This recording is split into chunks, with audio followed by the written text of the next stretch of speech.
Таксиде иштейм деген мекендештер үчүн кызматыңыздарда Атаман такси паркы.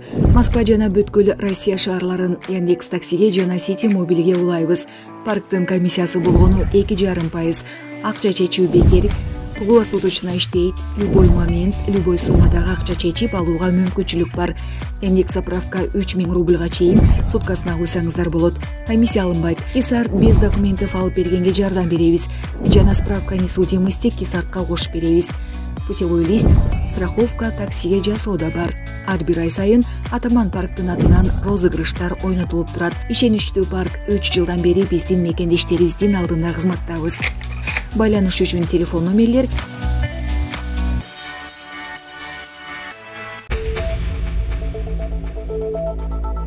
16 декабрда Москва шаарындагы көп кабаттуу имараттардын биринин чатырында кар күрөп жаткан 20 жаштагы кыргызстандык кулап кетип набыт болгон.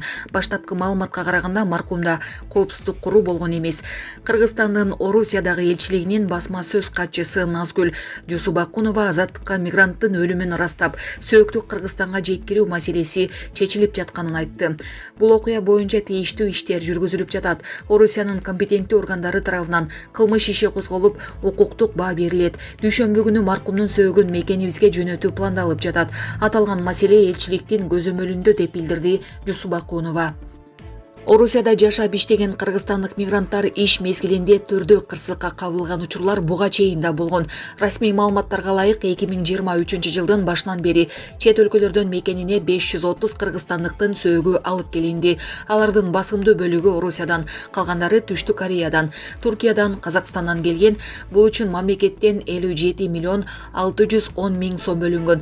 Тышкы иштер министрлиги 2022 жылы чет мамлекеттерден 350 кыргызстандыктын 2021 жылы 540 адамдын сөөгү алып келингенин кабарлаган. Расмий эсепте азыр Кыргызстандан 800 миң жараны чет өлкөлөрдө эмгек мигранты болуп жүрөт.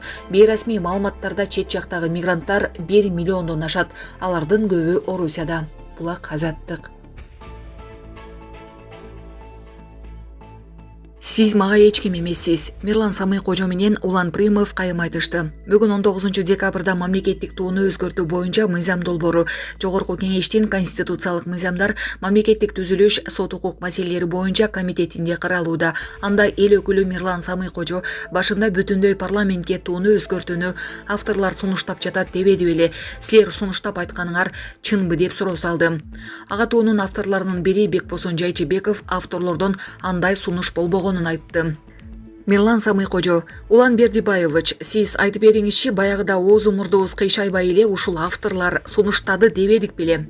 Улан Примов: урматтуу Мирлан Самый Кожо, биринчиден бул жер сизге тергөө эмес. Суроо берсеңиз, тонуңузду өзгөртүп сый менен бериңиз. Мирлан Самый Кожо: менин үнүмдү, тонумду, сүйлөгөнүмдү сиз чектей албайсыз. Болгон үнүм ушундай. Мен эмне сизди сөгүп жатамбы? Чычалабаңыз. Улан Примов: мен чычалабайм, оозум мурдун кыйшайбай дебей, сөзүңүздү этияттап сүйлөңүз. Мирлан Самый Кожо: сиз анда тонуңду өзгөрт деп демитпеңиз. Антип айткыдай сиз мага эч ким эмессиз. Улан Примов: сиз дагы мага эч ким эмессиз. Ал ортодо комитет төрайымы Чолпон Султанбекова кесиптештерин бири-бирине сый мамиле кылууга чакырды.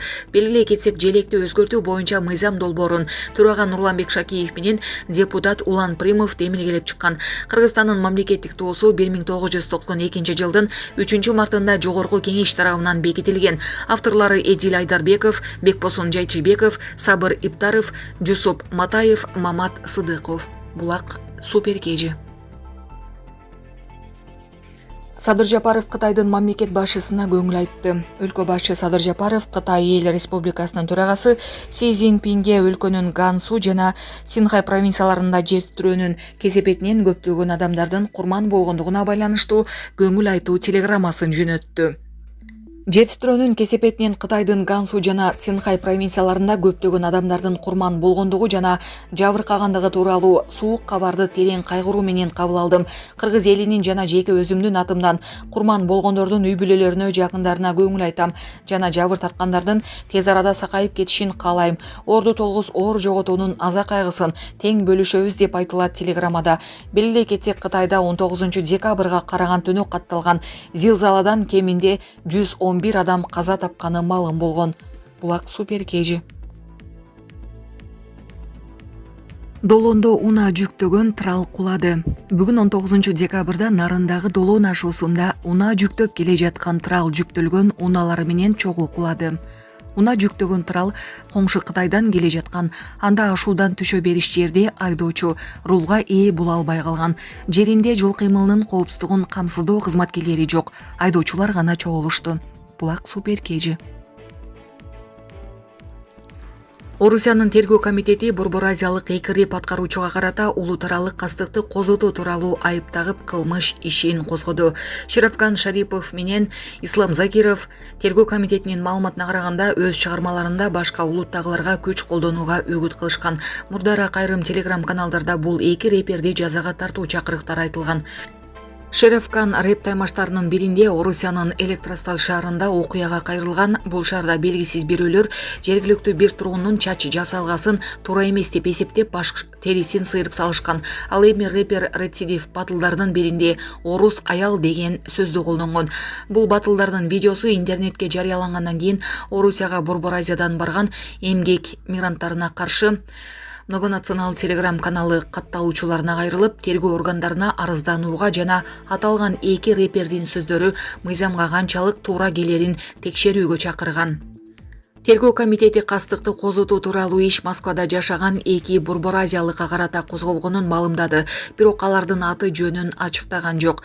Новая газета Европа басылмасы алар Тажикстандын жараны Шарипов жана Кыргызстандын жараны Ислам Закиров экенин жазып чыкты. 17 жаштагы Закиров кармалгандан кийинки аны орусиялык күч кызматкери тартып жаткан видео суракта орус улутуна шек келтиргенин жана алардан кечирим сурай турганын айтып жатканын көрүүгө болот. Рэперлер таймашкан БРП батыл аянтчасы белгисиз мөөнөткө чейин ишин токтотконун жарыялады. Экөөнүн тең жашаган жеринде тинтүү жүргөнү кабарланды. Алар социалдык түйүндөрдөгү аккаунттарын өчүрүп салышканы да белгилүү болду. Булак Азаттык.